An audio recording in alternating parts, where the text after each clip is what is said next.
Hello future LPTs! Welcome back po sa ating Filipino Majorship Let Review Drills. Kung bago pa lang po kayo sa channel ko, ako nga po pala si Teacher Dang. At ngayon po ay meron na naman po akong inihandang 50 mga tanong at pagkatapos po ay ipapaliwanag po natin kung ano yung tamang sagot. Okay, sumuli po ako po si Teacher Dang at again po, welcome back po to Teacher Dang Let Review. For more drills, please subscribe to my channel and click the notification bell for you to be updated sa aking mga latest videos.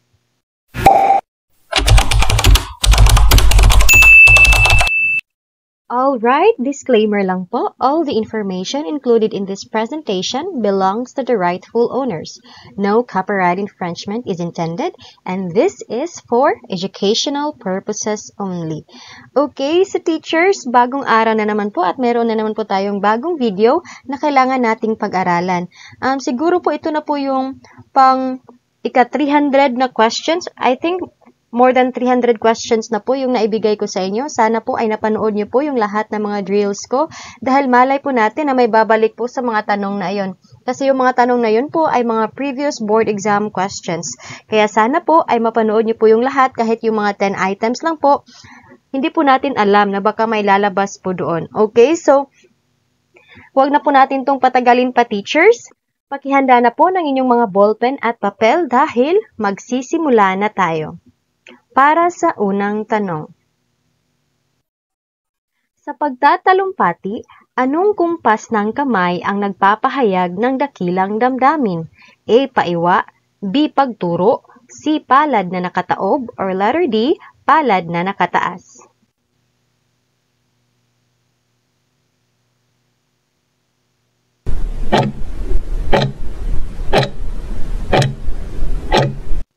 Okay, time is up.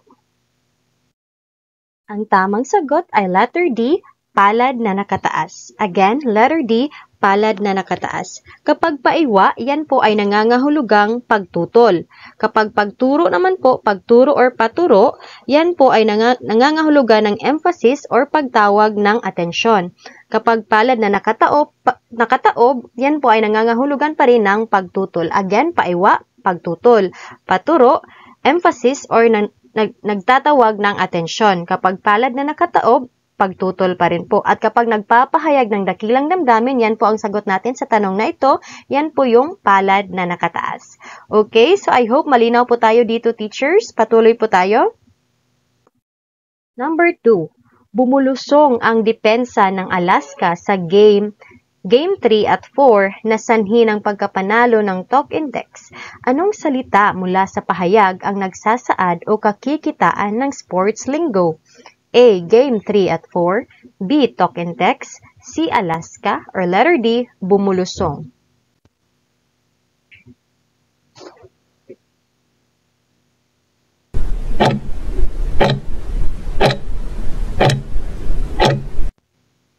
Okay, time is up.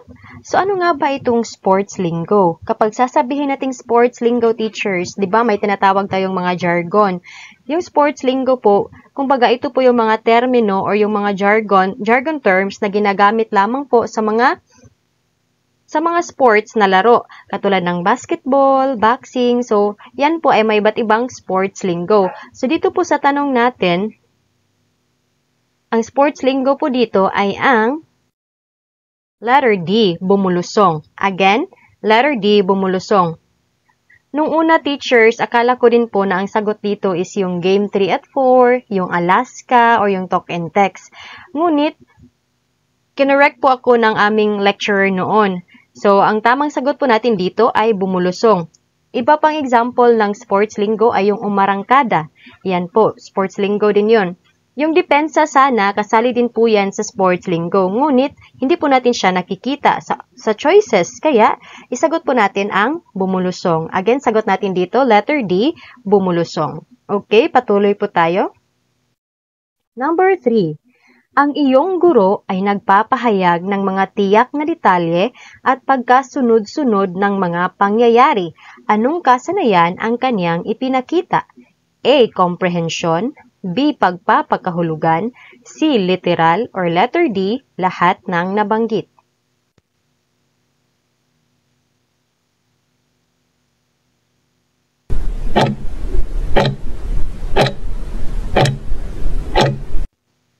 Okay, time is up. The correct answer is letter C, literal. Again, letter C, literal. Tandaan niyo po yung keywords natin, teachers, kapag tiyak na detalye, pagpuna sa mga detalye, pagkasunod-sunod ng mga pangyayari, sagot natin is literal. Yung comprehension, kung nakikita niyo po sa choices natin, yung comprehension at pagpapakahulugan, parehas lang po yan. Kaya hindi po natin pwedeng isagot sa letter A, sa letter B, at sa letter D na lahat ng nabanggit. Kaya sagot natin is literal. Ito po yung keywords natin. Pakitandaan po, tiyak na detalye, pagpuna sa mga detalye, at pagkasunod-sunod ng mga pangyayari. Again, sagot natin letter C, literal. Number 4. Anong tungkulin ng wika ang paghahanap ng impormasyon? A. Interactional, B. Regulatory, C. Personal, or letter D. Heuristic.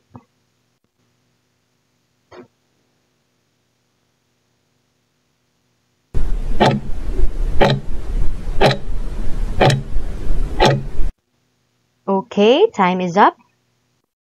The correct answer is letter D, heuristic. Again, letter D, heuristic.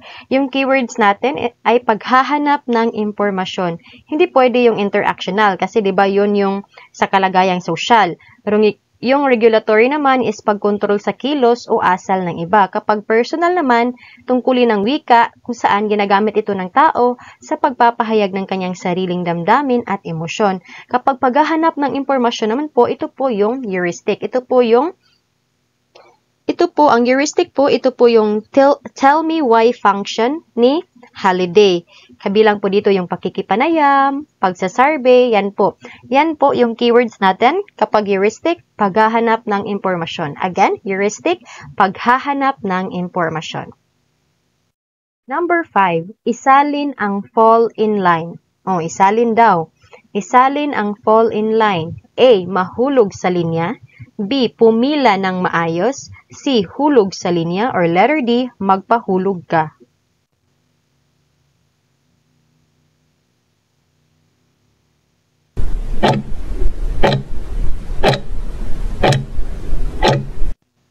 Okay, time is up. The correct answer is letter B, pumila ng maayos. Again, letter B, pumila ng maayos. Yung mahulog sa linya, teachers, naku. Nakakatakot yan. Pati na rin yung hulog sa linya at yung magpahulog ay naku. Huwag magpahulog ha dahil mahirap na kung masasaktan ka, okay? Kaya tamang salin ng fall in line, dapat pumila ng maayos. Again, letter B, pumila ng maayos. Huwag magpahulog. Charot. Okay, so patuloy po tayo. Number 6. Anong titik ang hindi nagbabago ang kahulugan? A, O at I, B, H at N, C, R at Y, or letter D, A at U.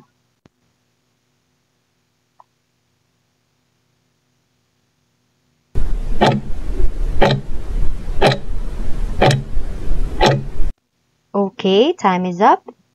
Ang tamang sagot ay letter B, H at N. Again, letter B, H at N. Diba kabilang po ito sa mga ponemang malayang nagpapalitan? Kasama po nito yung D at R. Diba? Kapag sasabihin natin D at R, madamdamin, I know. Marunong, madunong. Yan po. Diba? Ponemang malayang nagpapalitan kung saan hindi pa rin nagbabago ang kahulugan. Kapag H at N, natutunan, natutuhan. Diba? Hindi pa rin nagbabago ang kahulugan. Kaya sagot natin dito ay letter B, H at N. Number 7. Rehistro ng wika na halos batid ng lahat, ginagamit sa maraming sitwasyon, larangan at pagkakataon. A. Bench level, B. In-house, C. Vulgar, or letter D. Neutral.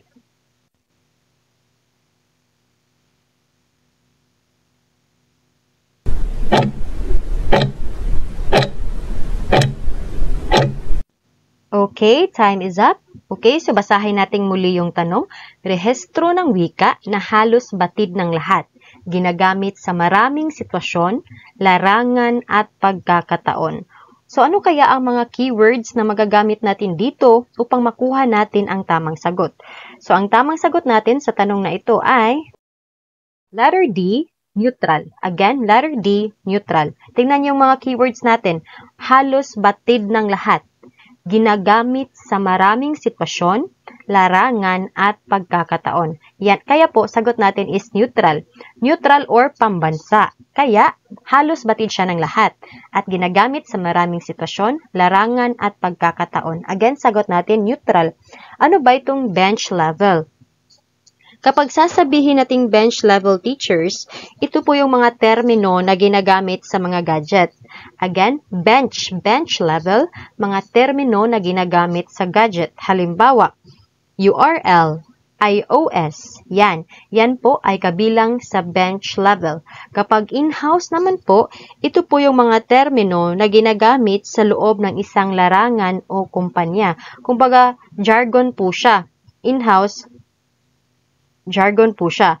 Halimbawa, yung bench level, jargon din po siya, ngunit ginagamit po siya sa mga gadget. Again, yung halimbawa natin sa bench level, URL, iOS. Kapag in-house naman, ginagamit lamang po sa loob ng isang larangan o kumpanya. Halimbawa, sa larangan ng edukasyon, yung mga in-house level natin na mga termino ay lesson plan, classroom, yan po. Yung bulgar naman, alam naman po natin kung ano yung bulgar. Ito po yung mga terminong may implikasyon sa moralidad. Again, kapag bench level, mga termino na ginagamit sa gadget.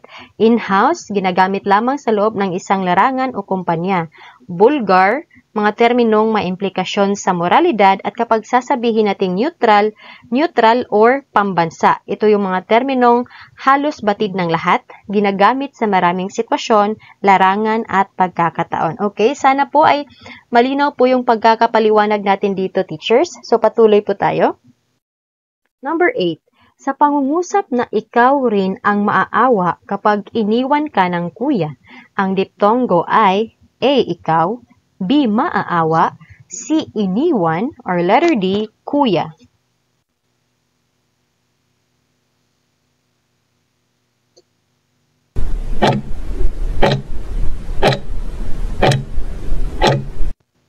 Okay, time is up. So again, i-recall po natin kung ano yung diptongo. Ito po yung patinig at malapatinig na makikita sa isang pantig. Again, patinig at malapatinig na makikita sa isang pantig ng salita. So, sa tanong po na ito, ang diptongo po dito ay letter A, ikaw. Again, letter A, ikaw. Kapag ganito, teachers, careful po tayo ha, pagpantigin po yung salita. So, halimbawa, ikaw. So, dapat yung patinig at malapatinig na W at Y dapat magkasama po sa isang pantig. So, ikaw, ikaw, di ba? Magkasama yung A at yung W. Kaya yan po yung sagot natin. Again, sagot natin dito is letter A, ikaw. Yung maaawa naman, pagpantigin natin, ma-a-a-wa.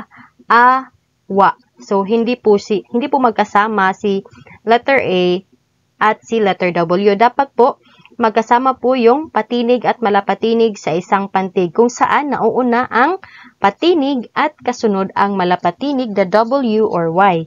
Yung iniwan naman, i-ni-wan. O, 'di ba? Hindi pa rin nagkakasama ang patinig na I at yung W. Again, dapat teachers ha, mauna ang patinig at kasunod yung malapatinig. Kapag nauna yung malapatinig at nahuli yung patinig, hindi po siya kabilang sa diptongo. Yung kuya ay hindi rin po yan diptongo. Okay, so again, sagot natin dito ay letter A, ikaw. Number 9. Boom! Isang malakas na pagsabog sa buong barangay. Anong teorya ng wika ang makikita sa pangungusap? A. Bawaw, B. Dingdong, C. Tata, or letter D. Pupu.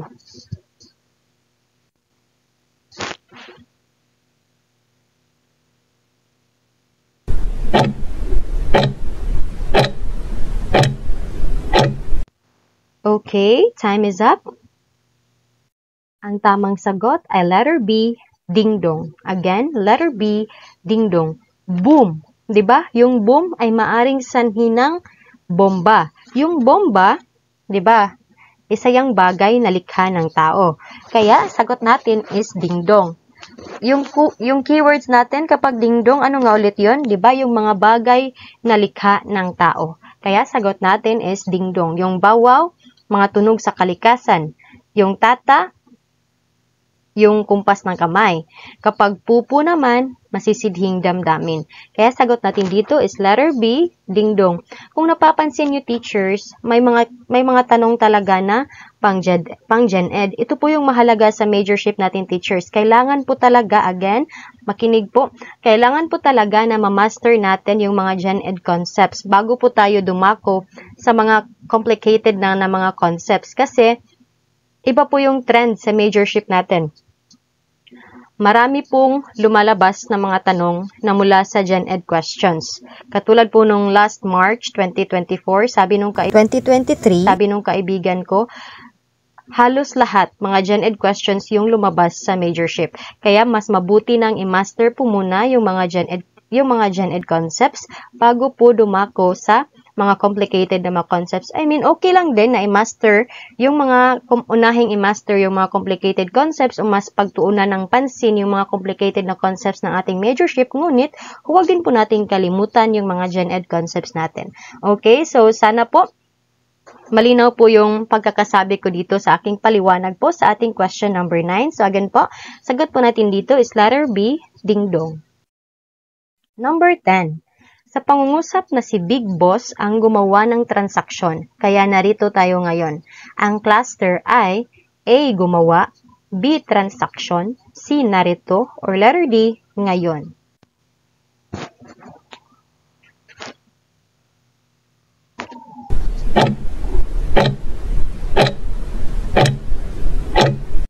Okay, time is up. So, ang hinahanap sa tanong ay cluster daw.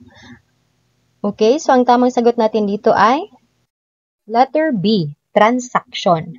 Transaction. So, ano nga ulit yung cluster, di ba? Yung ibang tawag sa cluster is kambal katinig. Again, cluster o kambal katinig. Ibig sabihin, dalawang katinig na magkatabi sa isang pantig ng salita. So, halimbawa dito, yung transaction, di ba? Magkasama yung letter T at R. Ito, letter T at R. Transaction. So, kaya, ang sagot natin dito is letter B, transaction. Kasi ito lang po yung salita na kakikitaan ng cluster. Again, cluster o kambal katinig, dapat magkasama sa isang pantig ang dalawang katinig. So, dito, yung dalawang katinig is yung T at R. Kaya, sagot natin is letter B, transaction. Number 11. Sa Konstitusyon 1935, ang wikang pambansa ng Pilipinas ay ibinatay sa A. Ingles, B. Cebuano, C. Kastila, D. Tagalog.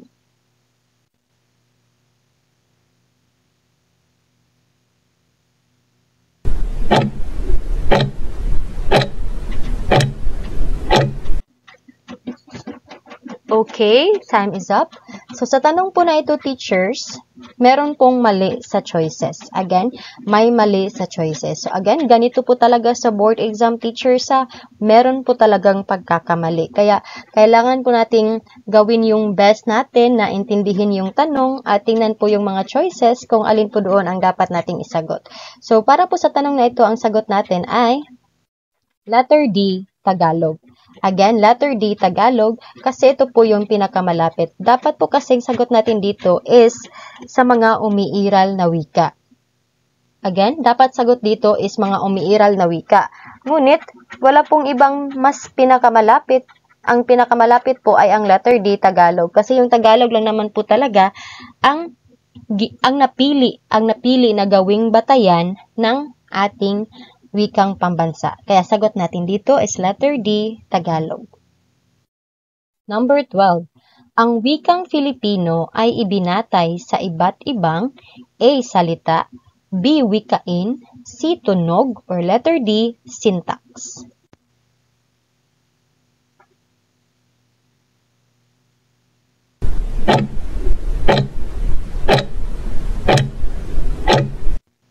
Okay, time is up. So, ang tamang sagot natin dito ay letter B, wikain. Tandaan natin, teachers, na ang wikang Filipino ay ibinatay sa iba't ibang wikain. Ngunit, yung napili po ay yung Tagalog. Kaya, sagot natin dito is letter B, wikain. Again, letter B, wikain. Number 13. Kung ang unang wikang natutuhan ay Tagalog at Ilocano ang pangalawang wika, ang Ingles ay tinatawag na patlang wika. A. Unang, B. Pangalawang, C. Pangatlong, or letter D. Katulong na.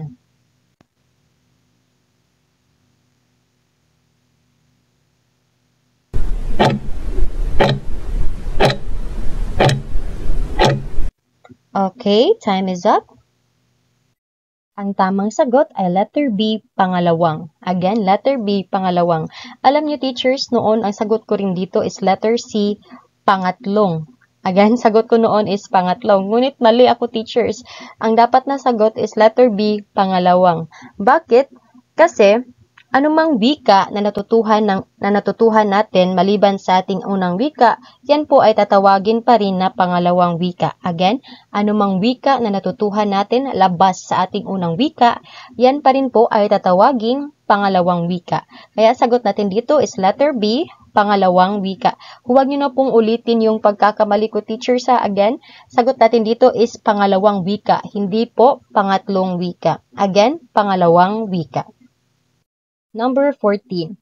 Sa alinmang uri ng pakikipagtalastasan ay nangangailangan ng mabuti at mabisang patlang? A. Pagpapahayag, B. Pangungumustahan, C. Pangungusap, or letter D. Pakikipagkapwa.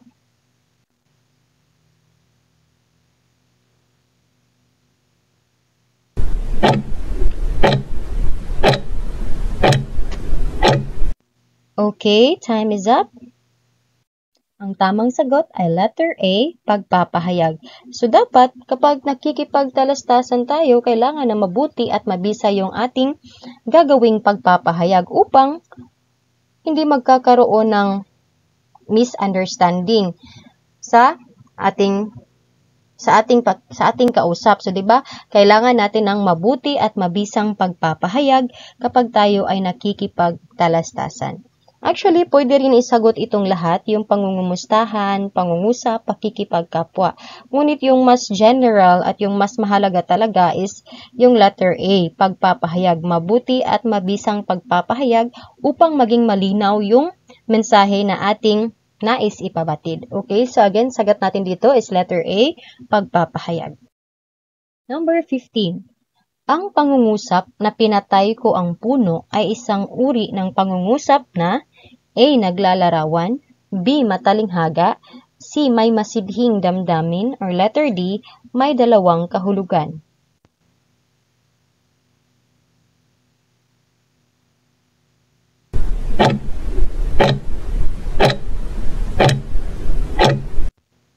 Okay, time is up.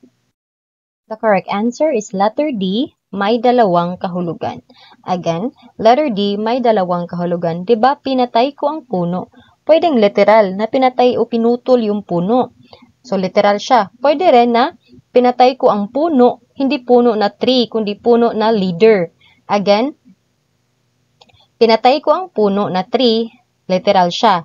So, isang kahulugan yun. Pinatay ko ang puno or leader, so, ikalawang kahulugan yon. Kaya ang pangusap na ito is may dalawang kahulugan. Again, letter D, may dalawang kahulugan. Hindi naman siya pwedeng naglalarawan. Hindi rin siya matalinghaga. Hindi rin siya may masidhing damdamin kasi isa po sa mga palatandaan natin kung ang pangusap ay may masidhing damdamin, di ba, ginagamitan po siya ng tandang padamdam or exclamation point. Ngunit ito, wala po siyang exclamation point. Kaya sagot natin is letter D, may dalawang kahulugan. Ito po yung pinakamalapit at pinaka-safe na isagot. Again, sagot natin letter D, may dalawang kahulugan. Number 16. Ang taong maraming alam na wika ay tinatawag na A. Linguista, B. Polyglot, C. Informant, or letter D. Tagasaling wika.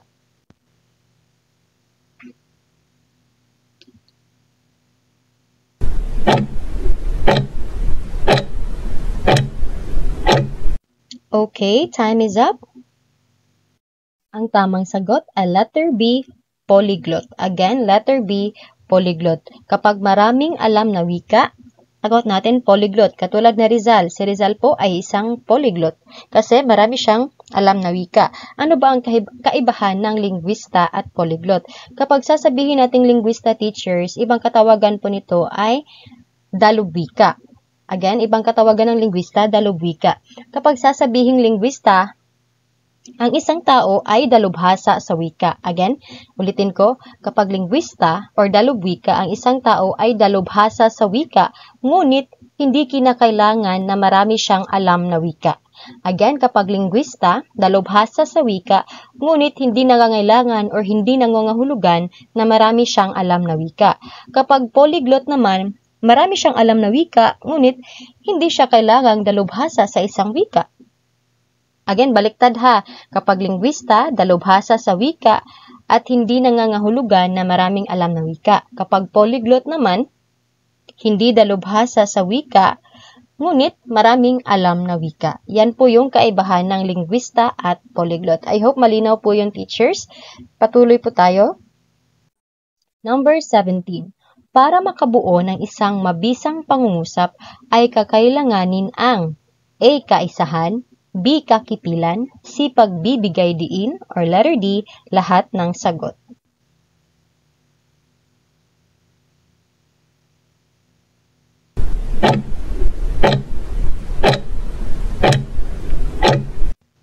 Okay, time is up.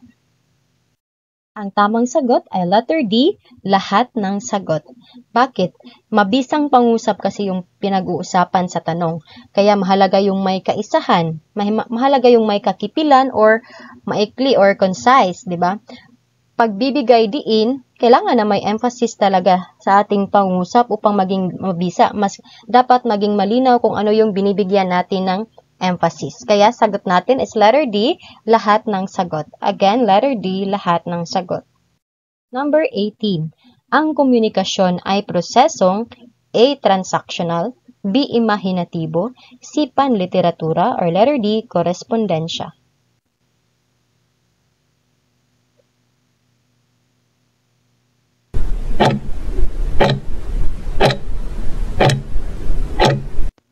Okay, time is up.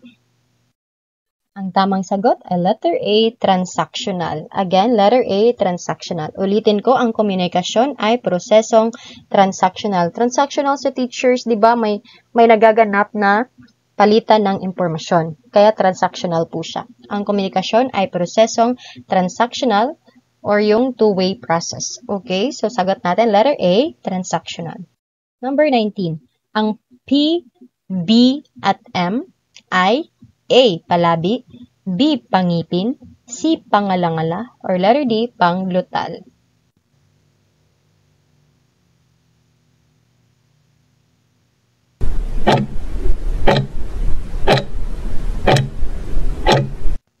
Okay, time is up.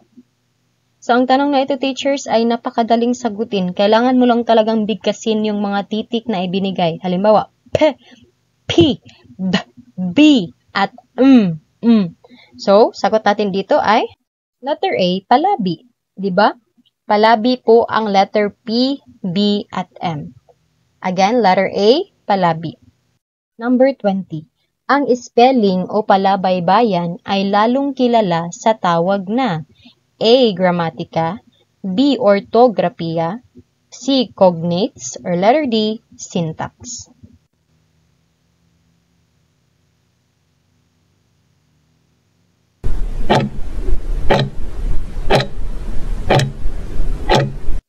Okay, time is up.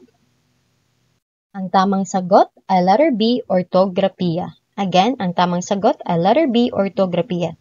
Ibang katawagan ng ortografiya is palabaybayan. Again, ulitin ko, teacher, sa ponolohiya, palatunugan. Morpolohiya, palabuuan. Syntax, palaugnayan. Semantika, paladiwaan. Ortografiya, palabaybayan. Again, ponolohiya, palatunugan. Morpolohiya, palabuuan. Syntax, palaugnayan. Semantika, paladiwaan. At ortografiya, palabaybayan. Okay, so pakitake note po ng mga terminong yun, teachers, kasi kung hindi nyo po nakikita sa choices ang ponolohiya, morpolohiya, syntax, ortografiya, semantika, yun po yung hanapin nyo, yung ibang katawagan nila. Again, uulitin ko, ponolohiya, palatunugan, morpolohiya, palabuuan, syntax, palaugnayan, semantika, paladiwaan, ortografiya, palabaybayan. Okay, sasagot natin dito, spelling o palabaybayan, yan po ay ortografiya. So, ano ba itong cognates, teachers? I-share ko na lang din po. Kapag sasabihin natin cognates, ito po yung mga salitang mag-ugat. Ngunit may ilang ponema na nagkakaiba, ngunit pareho lang ang kahulugan. Again, uulitin ko. Kapag cognates, mga salitang magkaugat. Ngunit may ilang ponema na nagkakaiba, ngunit pareho lang ang kahulugan. So, halimbawa, sa Tagalog, kamay. Sa Bisaya, kamot. So, di ba? May ilang pagkakaiba sa ponema. Sa Tagalog, kamay. Sa Cebuano or sa Bisaya, kamot. Ngunit, nangangahulugan pa rin silang hand sa English. Okay? So, again, cognates, mga salitang magkaugat na may pagkakaiba sa ilang ponema, ngunit pareho ang kahulugan. Halimbawa, Tagalog, kamay. Bisaya, kamot. So, kahit na may pagkakaiba sila sa baybay, ngunit pareho pa rin sila ng kahulugan, which is hand sa English. Kapag sasabihin naman natin kung may cognates, teachers, mayroon din tayong tinatawag na false cognates. Again, mayroon din tinatawag na false cognates. Kapag sasabihin natin false cognates, ito yung mga salitang magkapareho ang baybay, ngunit magkaiba ang kahulugan. Again, kapag false cognates, magkapareho ang baybay, ngunit or spelling, ngunit magkaiba ang kahulugan. 'Di ba? Sa cognates is may diferensya sila sa baybay. May pagkakaiba sa baybay, ngunit pareho ang kanilang kahulugan.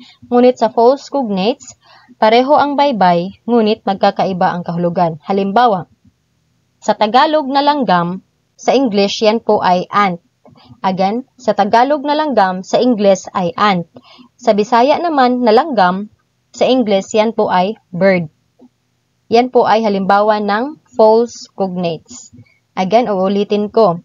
Kapag false cognates, kapag cognates, magkaiba ang baybay, ngunit pareho ang kahulugan. Halimbawa, kamay or kamot. Yan ay hand sa English. Kapag false cognates naman, pareho ang baybay, ngunit magkaiba ang kahulugan. Halimbawa, langgam sa Tagalog na nangangahulugang ant, at langgam sa Bisaya, nangangahulugang bird. Yan po ay halimbawa ng false cognates. So, I hope malinaw po ang kaibahan ng cognates at false cognates. Okay, patuloy po tayo. Number 21.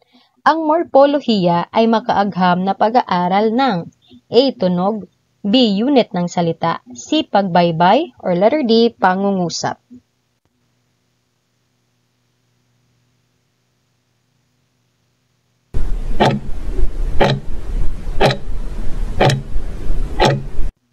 Okay, time is up. So, ang tanong na ito, teachers, ay pabalik-balik na po sa mga previous drills na ibinigay ko at binigay ko na rin po yung keywords natin dito. Kapag sasabihin nating tunog, ponolohiya. Kapag salita or unit ng salita, yan ay morpolohiya. Kapag pagbaybay, ortografiya. Kapag pangungusap or pahayag, syntax. Kaya ang sagot natin dito ay letter B, unit ng salita. Morpolohiya kasi ang hinihingi sa tanong. Kaya sagot natin is letter B, unit ng salita. Number 22. Sa pagbaybay, hinihiram ng walang pagbabago ang mga simbolong A. Pan-technical, B. Pampanitikan, C. Pang-agham, or letter D. Pampalakasan.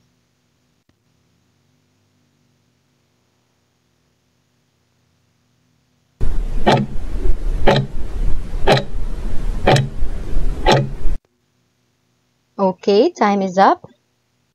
Ang tamang sagot ay letter C, pang-agham. Again, letter C, pang-agham. Sa previous video ko, merong tanong na kagaya nito. Ngunit doon, tinatanong sa pagbaybay daw ng Fe, H2O at NaCl, ito po ba raw ay magbabago or hindi magbabago? Sagot natin doon is hindi magbabago kasi yun po ay mga terminong technical. So dito naman sa tanong na ito, may choices tayo na pan-technical at pang-agham. Ang tanong pa rin ay, sa pagbaybay, hinihiram ng walang pagbabago ang mga simbolong, sagot natin is pang-agham. Bakit? Kasi kapag sasabihin nating technical, 'di ba? Makikita natin doon yung mga terminong may related sa sciences, like yung mga symbol ng mga elements. Yung pang-agham kasi, kumbaga umbrella term siya. Kabilang na dito yung mga technical terms, mga scientific terms. Kaya sagot natin dito is letter C, pang-agham. Again, yung mas broad yung scope dito, sagot natin is pang-agham. Number 23. Sa pangungusap na, ang mga guro ay maituturing na mga bayani, ang simuno o paksa ay A. Ang mga, B. Ang mga guro, C. Ay maituturing na mga, or letter D. Bayani.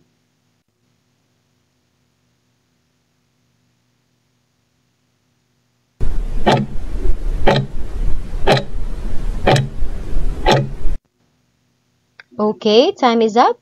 So, ang tanong na ito, teachers, ay pang Gen Ed pa rin.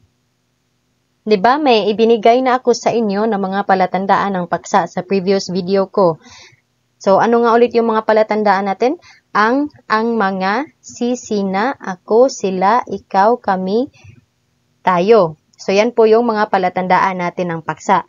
So, sa pangungusap na ito, ang tamang sagot natin is letter B, ang mga guro. Again, ang paksa sa pangungusap na ito, ang simuno o paksa is letter B, ang mga guro. Hindi pwede yung ang mga. Palatandaan lang po natin yan. Palatandaan lang yan sa paksa, sa pangungusap. Kapag nakikita mo yung mga katagang yun, ang mga, si, sina, ako, sila, ikaw, kami, tayo, kasunod po niyan is yung paksa. So, halimbawa dito, ang mga guro. So, yan po ang paksa. Again, sagot natin dito is letter B, ang mga guro. Number 24. Sa pangungusap na ikinahihiya ko ang pagkakadulas ko kanina, ang focus ay nasa A. Tagaganap, B. Tagatanggap, C. Layon, or letter D. Sanhi.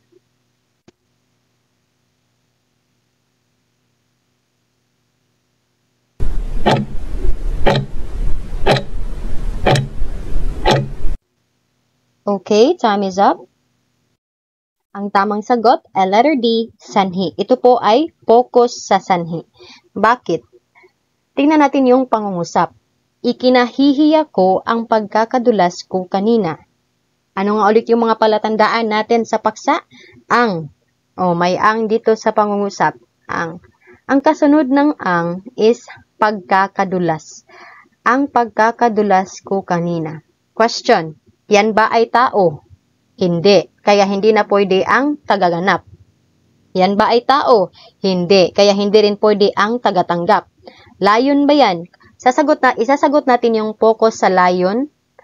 Okay, linawin ko teachers. Kapag isasagot natin yung focus sa tagaganap at focus sa tagatanggap, kapag ang paksa sa pangungusap ay tao. Again, tagaganap or tagatanggap kapag ang paksa ay tao.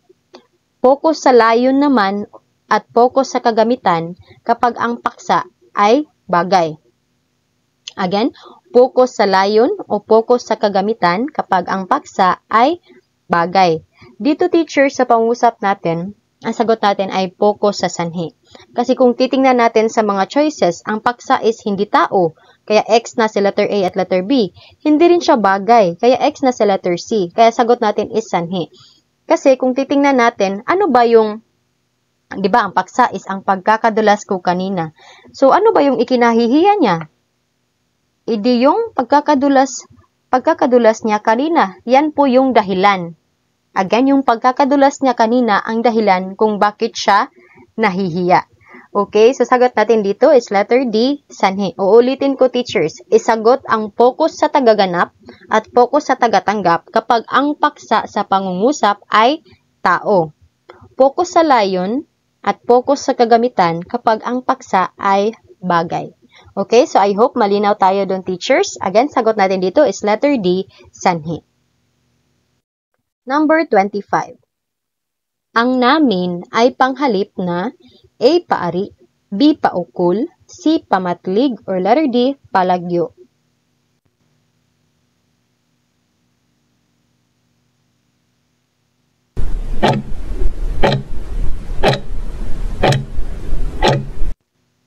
Okay, time is up. Ang tamang sagot ay letter A, paari. Again, letter A, paari or possessive pronoun sa English. Yan po ay panghalip na paari. Number 26. Sumali ako sa timpalak sa pag-awit, ngunit hindi ako nagwagi dahil nagkamali ako. Ang pandiwang sumali ay nasa aspektong A. Perpektibo, B. Imperpektibo, C. Kontemplatibo, or letter D. Pang nakaraan.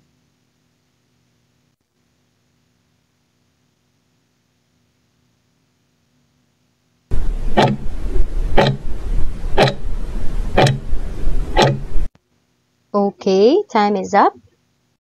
Ang tamang sagot ay letter A, perpektibo. Again, letter A, perpektibo. Kapag sasabihin nating perpektibo, meaning ang kilos ay natapos na. Ang kilos ay natapos na or na-perfect na. Kaya, perpektibo.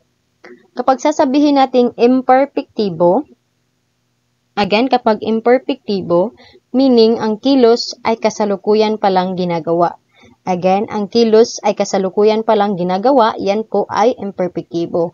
Kapag kontemplatibo, meaning ang kilos ay gagawin pa lamang. Again, kapag kontemplatibo, ang kilos ay gagawin pa lamang. So, sa tanong na ito, sumali yung pandiwa. So, tapos na siya. Sagot natin is, tapos na yung kilos. Kaya sagot natin is perpektibo. Again, halimbawa,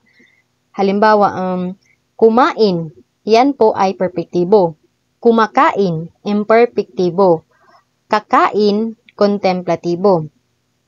Naglaba, perpektibo. Naglalaba, imperpektibo.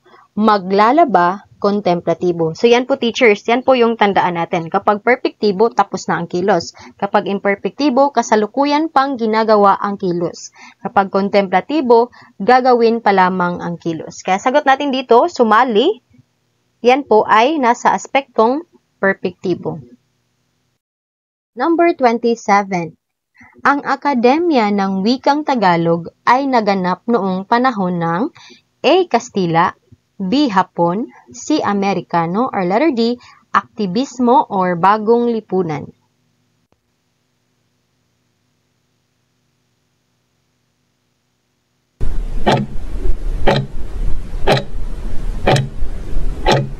Okay, time is up.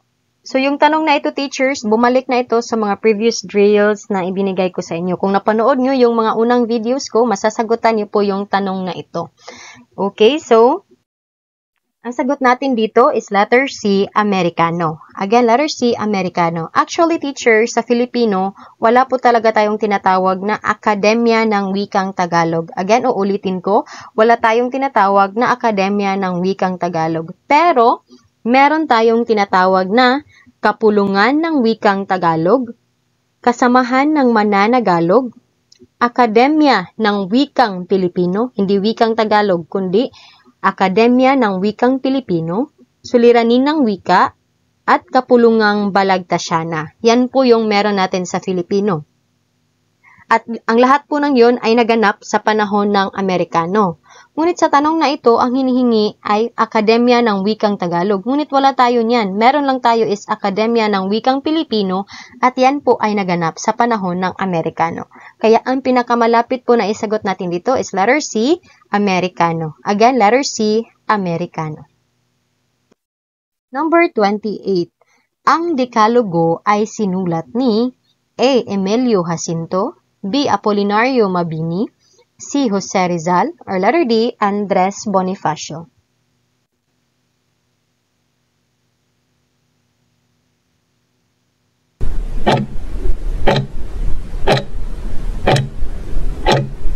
Okay, time is up. Ang tamang sagot ay letter B, Apolinario Mabini. Yung sinulat niya, Apolinario Mabini, teachers, is El Verdadero Decalogo. Okay, so again, ang sinulat ni Apolinario Mabini is El Verdadero Decalogo or ang tunay na 10 utos. Kaya sagot natin, ang sumulat ng Decalogo, actually yung binanggit sa tanong is Decalogo lang siya, pero dapat talaga is El Verdadero Decalogo or ang tunay na 10 utos. Yan po ay sinulat ni Apolinario Mabini. Kay Emilio Jacinto, Cartilla, 'di ba? Cartilla ng Katipunan kay Emilio Jacinto. Pero yung Decalogo, yan po ay kay Apolinario Mabini. Number 29. Ito'y isang kwento na hango sa Biblia na kinapapalooban ng aral. A. Parabula, B. Pabula, C. Maikling kwento, or letter D. Nobela.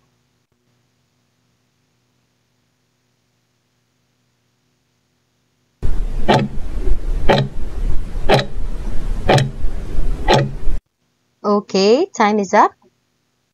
Ang tamang sagot ay letter A, parabula. Again, sagot natin, letter A, parabula. Kapag itinanong, hango sa Biblia, walang ibang sagot kundi parabula. Number 30. Ang Miss Patupats ay maikling kwentong A. Ilocano, B. Kapampangan, C. Tagalog, or letter D. Cebuano.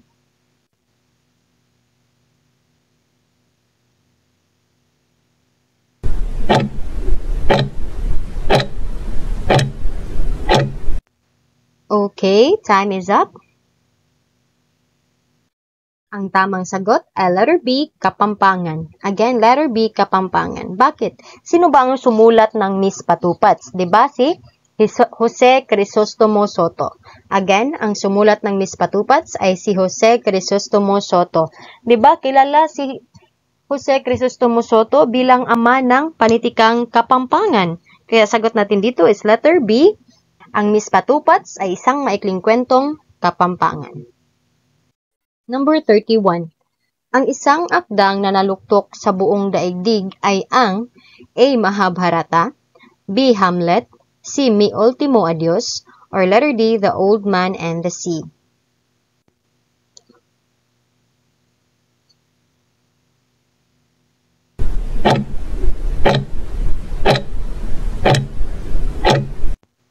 Okay, time is up. The correct answer is letter A, Mahabharata. Again, letter A, Mahabharata. Bakit? Ano ba yung batayan natin dito, teachers? Okay, so lilinawin natin to ha. Ang sagot natin dito is Mahabharata. Ang batayan natin dito is yung pangunahing akdang pampanitikan na may malaking impluensya sa buong daigdig na nabanggit sa aklat ni Dr. Patrocinio Villafuerte. Yan po yung batayan natin. Sa among the choices po, yung kabilang po doon is yung Mahabharata lang. 'Di ba? Yung Mahabharata, yan po ay nagmula sa India. Iba pang akda na nanaluktok sa buong daigdig o yung may malaking impluensya sa buong daigdig na makikita sa aklat ni Dr. Patrocinio Villafuerte is yung Uncle Tom's Cabin ni Harriet Beecher Stowe. Yan po ay sa Amerika. Canterbury Tales ni Geoffrey Chaucer sa Inglaterra. Aklat ng mga patay sa Egypt, Aklat ng mga araw sa China, Song of Roland sa France, Divina Commedia ni Dante Alighieri sa Italy, yung 1001 Nights, yan po sa Persia. So dito, ang makikita natin sa choices is yung Mahabharata. Kaya sagot natin dito is letter A, Mahabharata. 32. Ang katabay ay sagisag panulat ni A. Apolinario Mabini, B. Julian Felipe, C. Jose Maria Panganiban, or letter D. Jose Palma.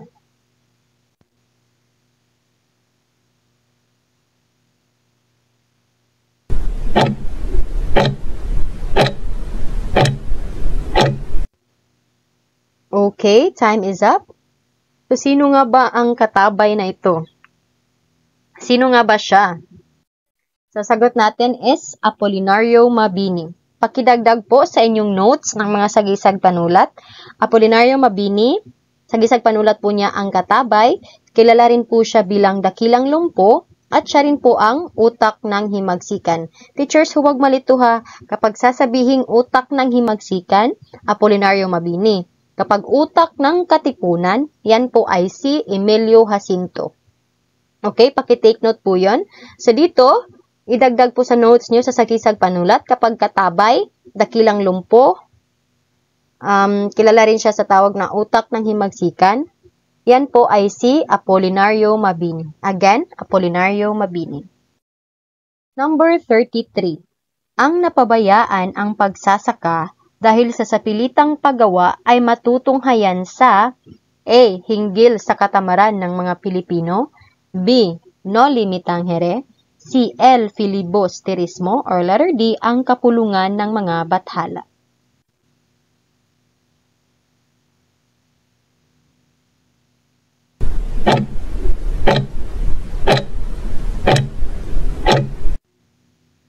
Okay, time is up. Ang sagot natin dito is letter A, hinggil sa katamaran ng mga Pilipino. Again, letter A, hinggil sa katamaran ng mga Pilipino. Diba sa essay na ito, teachers, ni Rizal, dinipensahan niya yung mga Pilipino na yung mga Pilipino daw ay hindi tamad. At nabanggit doon na, diba, marami yung mga forced labor sa mga panahon nila. At binanggit doon ni Rizal na ang mga Pilipino ay hindi tamad. Nagpapahinga lang sila sa pagsasaka. Diba sinabi dito na pabayaan ang pagsasaka dahil sa sapilitang paggawa. Kasi teachers, yung mga Pilipino noon kasi is pinagtatrabaho sila sa ilalim ng mainit na sikat ng araw. Kaya sa tuwing nagpapahinga yung mga Pilipino, tinatawag na pinagkamalan silang tamad. Ngunit hindi naman talaga tamad. Nagpapahinga lang sila kasi sobrang init ng sikat ng araw. At yan po ay makikita natin sa hinggil sa katamaran ng mga Pilipino. Again, letter A, hinggil sa katamaran ng mga Pilipino. Number 34. Ang ama ng pahayagan ay si A. Graciano Lopez Haina, B. Pedro Paterno, C. Pascual Poblete, or letter D. Jose Maria Panganiban.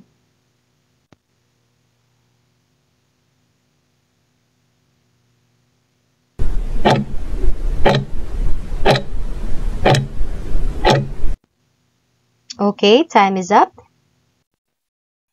Ang tamang sagot ay letter C, Pascual Poblete. Ama ng pahayagan, yan po ay si Pascual Poblete.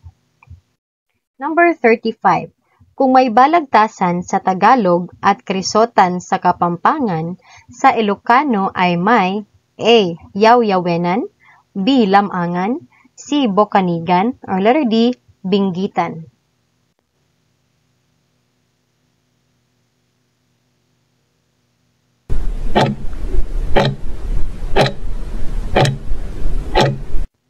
Okay, time is up. Ang tamang sagot ay letter C, Bokanigan. Again, letter C, Bokanigan. So, linawin natin kapag sa Tagalog, balagtasan. Kapampangan, krisotan.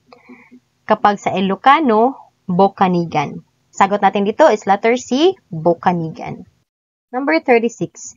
Ang Lienfant Terrible of Philippine Theater ay si A. Hermogenes Ilagan, B. Rolando Tinio, C. Severino Montano, or letter D. Natty Crame Rogers.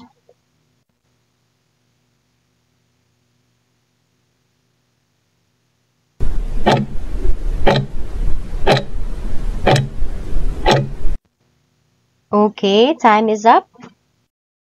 Ang sagot natin dito ay si Rolando Tinio. Again, pakitandaan, Lienfant Terrible of Philippine Theater, siya po ay si Rolando Tinio. Again, Rolando Tinio. Number 37. Ang nagtatag ng Iglesia Filipina Independencia ay si A. Fernando Canon, B. Isabelo de los Reyes, C. Epifanio de los Santos, or letter D. Pedro Paterno.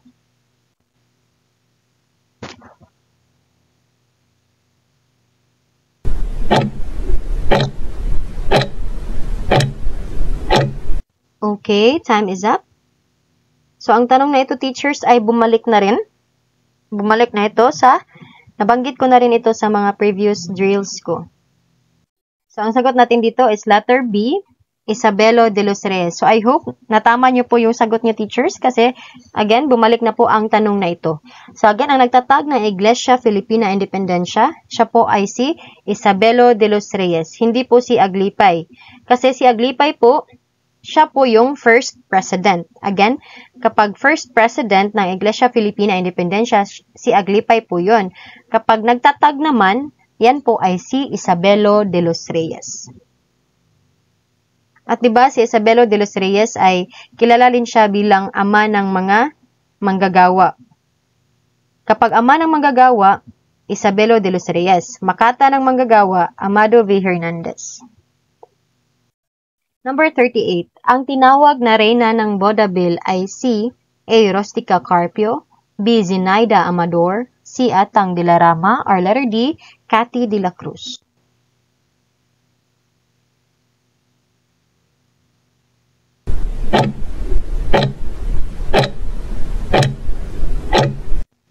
Okay, time is up. Ang tamang sagot ay letter D, Cathy de la Cruz. Again, kapag sasabihing reyna ng vaudeville, yan po ay si Cathy de la Cruz. Kapag sasabihing reyna ng zarzuela, yan po ay si Atang de la Rama. Uulitin ko, kapag reyna ng vaudeville, Cathy de la Cruz. Kapag reyna ng zarzuela, Atang de la Rama. Number 39. Ang salin sa Filipino ng dulang Portrait of a Filipino Artist ay A. Larawan, B. Larawang buhay, C. Larawan ng artista, or letter D. Artistang buhay.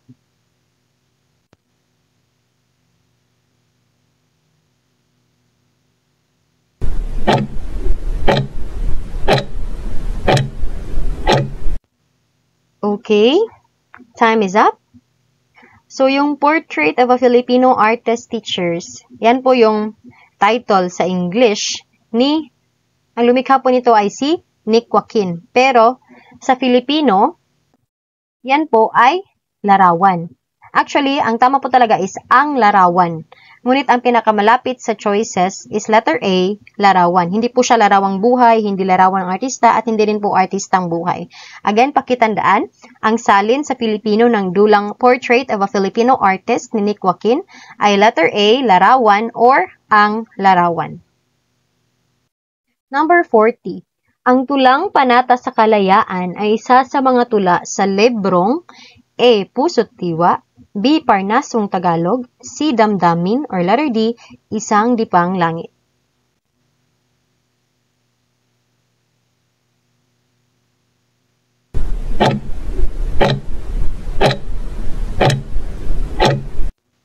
Okay, time is up. Ang tamang sagot ay letter D. Isang Dipang Langit. Pakitandaan rin, ang Panata sa Kalayaan ay isang tula na makikita po sa libro ni Amado V. Hernandez na pinamagatang Isang Dipang Langit. Iba rin po yung nobela ni Amado V. Hernandez na Isang Dipang Langit, teachers ha. Meron po siyang nobela na Isang Dipang Langit at meron din po siyang aklat or kalipunan po na pinamagatang Isang Dipang Langit. Number 41. Ang kapanapanabik na bahagi ng maikling kwento ay ang A. Tunggalian, B. Simbolo, C. Pahiwatig, or letter D. Kasukdulan.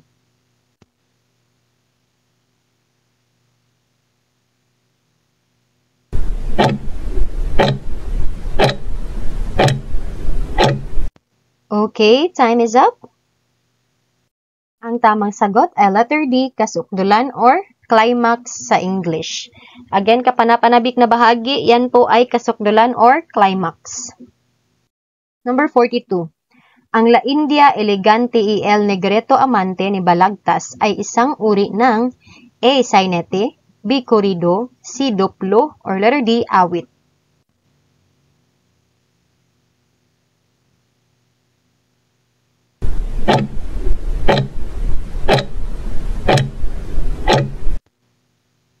Time is up. So ano nga ba itong La India Elegante y El Negrito Amante ni Balagtas? Sagot natin is letter A, sainete. Again, letter A, sainete.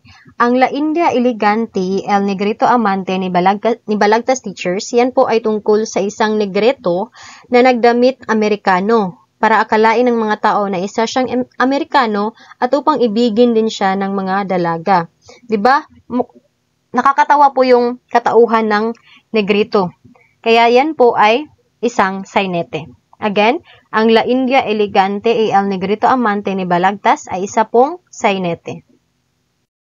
Number 43. Ang isang paligsahan sa tula na ginaganap sa bakuran ng namatayan ay tinatawag na A. Duplo, B. Balagtasan, C. Karagatan, or letter D. Karilyo.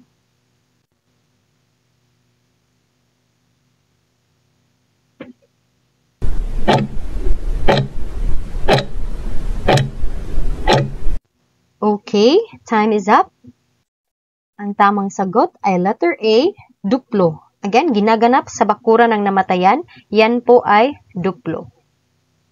Number 44. Ang Ibalon ay mahabang epiko ng Bicol na isinalin sa Kastila ni A. Padre Jose Cayetano, B. Padre Arsenio Manuel, C. Padre Dr. Otley Bayer, or letter D. Padre Pedro Bucaning.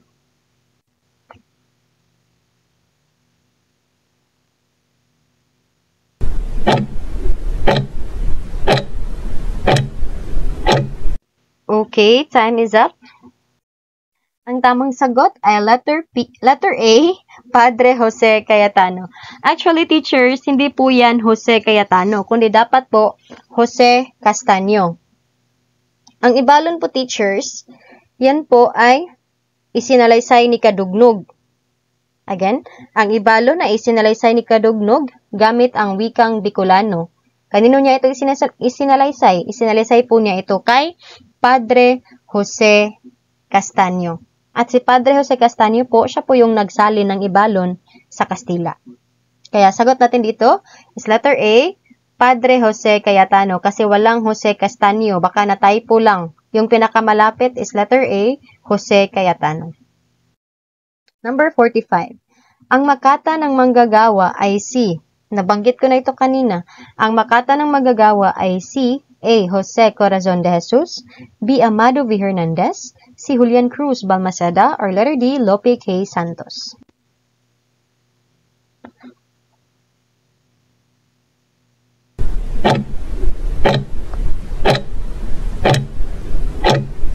Okay, time is up. Ang tamang sagot ay letter B, Amado V. Hernandez. Again, ang tamang sagot ay letter B, Amado V. Hernandez. Okay, teachers, pakidagdag na rin sa inyong notes. Si Jose Corazon de Jesus, siya po ay kilala sa tawag na Joseng Batuti. Again, Jose Corazon de Jesus, Joseng Batuti. Diba, siya rin po yung makata ng puso. Kapag pagsasabihin nating Jose de la Cruz, again, Jose de la Cruz, siya po ay Joseng Sisiw. Nalito rin ako nito noon, teachers, ngunit ito lang yung ginawa ko upang hindi po ako malito sa araw ng board exam. Tingnan nyo po, Batuti, di ba mahaba siya? So, siya po ay kay Corazon de Jesus. Yung Sisiw naman, yung Sisiw, ulitin ko ha, Joseng Batuti, kay Jose Corazon de Jesus. Mas mahaba yung pangalan niya. Again, Joseng Batuti, kay Jose Corazon de Jesus, mas mahaba. Kapag Jose de la Cruz, Joseng Sisiw, mas maikli, kay Jose de la Cruz. Again, uulitin ko. Joseng Batuti, mas mahaba, yan po ay kay Jose Corazon de Jesus. Kapag Joseng Sisiw, mas maikli, yan po ay kay Jose de la Cruz. Pero kapag sasabihing makata ng manggagawa, yan po ay kay Amado V. Hernandez. At uulitin ko, si Julian Cruz Balmaceda, siya po ang naghati ng makatang Tagalog sa tatlong uri. Yan po ang makata ng puso, makata ng buhay, at makata ng dula. Si Julian Cruz Balmaceda po ang naghati nun. Si Lope K. Santos, di ba siya yung makata ng buhay. At kilala rin siya sa mga sagisag panulat na Anak Bayan, Lakandalita, at Dr. Lucas. Number 46. Ang lumang aparador ay isang halimbawa ng A. Maikling kwentong pambata, B. Maikling kwento, C. Sanaysay, or letter D. Tula.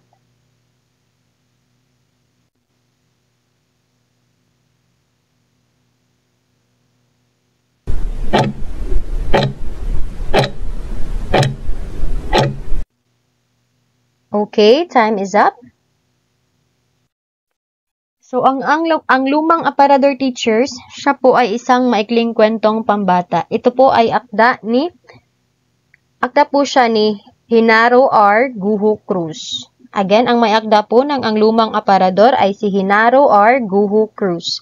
At ito po ay isang maikling kwentong pambata. Number 47. Ang atin ko pong singsing ay isang halimbawa ng, napakadali, A. Laro, B. Bugtong, C. Awiting bayan, or letter D. Sawikain.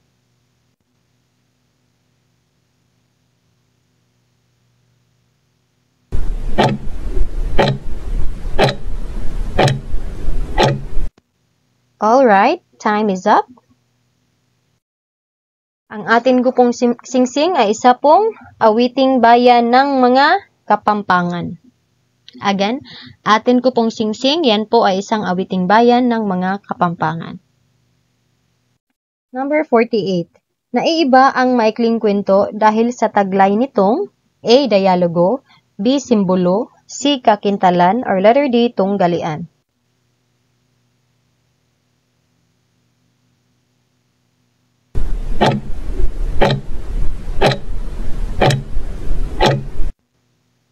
Time is up. Yung tanong na ito, teachers, is bumalik na rin siya, pero iba po yung pagkakatanong. Yung tanong po sa mga previous video ko, tanong po doon, ang maikling kwento ay nag-iiwan ng isang kakintalan. Yun po yung sagot natin doon. Ang maikling kwento ay nag-iiwan ng isang kakintalan o impresyon. Sa tanong na ito, ang sagot natin is kakintalan pa rin. Again, naiiba ang maikling kwento dahil sa taglay nitong kakintalan. Pareha lang po yung sagot natin. Ganito po talaga sa board exam, teachers. Yung tanong po is paiba-iba po yung pagkakakonstruct. May mga tendency po na, may mga times po na yung question is iba-iba po yung pagkakakonstruct, ngunit pareho lang din yung sagot. So, halimbawa nito, sa previous video ko, ang tanong is, ang maikling kwento ay nag-iiwan ng isang kakintalan yung sagot. Dito naman, ang tanong is, naiiba ang maikling kwento dahil sa taglay nitong kakintalan pa rin yung sagot. Kaya, mas mabuti talaga, teachers, na sa board exam, huwag magpadalos-dalos, huwag magmadali, take your time, kasi sa majorship natin, meron po tayong 1 hour and 30 minutes sa pagsagot. Kaya gamitin at ubusin niyo po yung oras na yung teachers sa pagsagot, mag-review, at basahin po talagang muli yung mga questions at choices. Kasi, baka may nakaligtaan kayo, baka may namali kayo sa pag-shade, ganyan. Careful po talaga, teachers, kasi dapat one take lang tayo sa board exam. Ipag-pray po natin yan. Ipagdarasal po natin yan na one take lang tayo sa board exam. Okay, so sagot natin dito is letter C, kakintalan. Number 49. Dungawin mo hirang ang nananambitan, kahit sulyap mo man lamang iyong idampulay. Ang awit sa itaas ay isang halimbawa ng awit ng A. Pag-ibig, B. Pakikidigma, C. Pagpapatulog ng sanggol, or letter D. Tagumpay.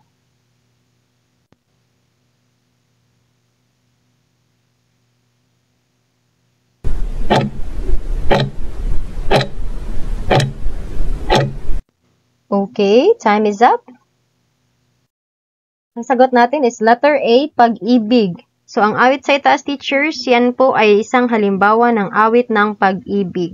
O, tingnan nyo, dungawin mo hirang. O, yan pa lang, alam na natin, yan po ay isang awit ng pag-ibig.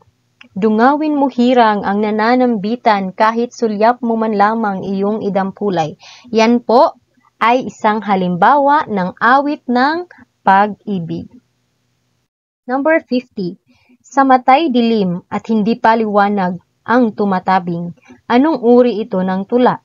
A. Panton, B. Haiko, C. Tanaga, or letter D. May sukat at tugma.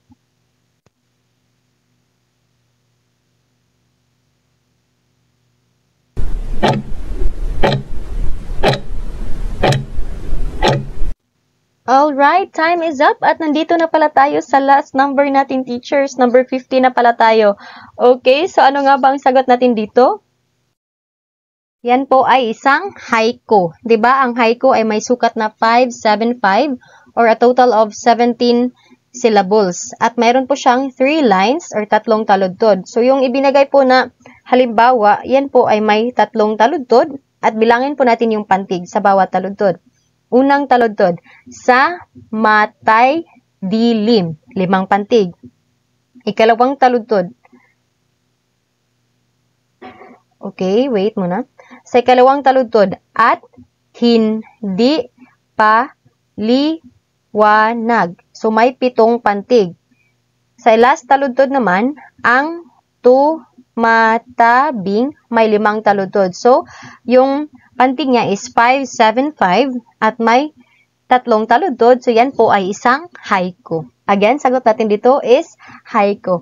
At congratulations po teachers, natapos niyo naman po ang 50 items natin na mga questions with answers. So, dito po nagtatapos ang ating Filipino Let Review Drills para sa video na ito. Again, teachers, kung nahihirapan po kayo ngayon, hindi po yan panghabang buhay. Ngayon lang po yan. Kung kulang po kayo sa tulog, bawiin nyo na lang po yan pagkatapos ng board exam. Sa ngayon po, sulitin nyo po yung bawat araw na natira dahil ipagdarasal po natin na 1 take lang tayo sa board exam. Okay, teachers? Laban lang po at kaya nyo yan. Huwag din pong kalimutang magpahinga. Kapag hinihingi ng katawan ang na kailangang matulog, matulog po kayo kahit mga 1 hour or 30 minutes lang. Huwag niyo po yung ipagkait sa katawan niyo dahil mahirap na pong magkasakit. Sino na lang ang magtitake sa board exam niyo kapag kayo po ay nagkasakit? Okay, so teachers, again, dito po nagtatapos ang ating 50 items na drills. So, kumusta po ang mga scores niyo, teachers? Okay, kapag napanood or natapos niyo na po ang video na ito, teachers, pakikomento naman po ng inyong mga scores sa ating comment section. Okay, teachers, thank you so much po. Maraming salamat po. Again, maraming salamat po talaga sa panunood at sa pakikinig po ng aking mga videos. Sana po ay may natutuhan po kayo sa aking mga videos na magagamit niyo po sa board exam. Sana po talaga yung mga questions na ibinigay ko rito ay babalik at lalabas po sa araw ng inyong board exam upang hindi na po kayo masyadong mahirapan. Ipagdarasal po natin yan, teachers, na sana po ay mag-verbatim po ang lahat ng mga questions na ibinigay ko sa inyo.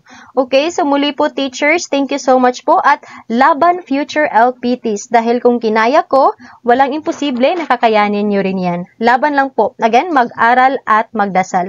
Okay, so teachers, thank you so much po for more drills po. Please subscribe to my channel and pakishare na rin po ng aking mga videos sa inyong mga kaibigan na magtitake pa lang po ng board exam upang matulungan din po natin sila. Ipaglaban po natin ang ating majorship teachers. Kaya natin to. Okay, so teachers, please po, don't forget to like, comment, subscribe to my channel po, and please share this video to your friends po upang matulungan din po natin sila. Muli po, teachers, please subscribe po and thank you so much for watching. Bye-bye! Ingat po kayo palagi!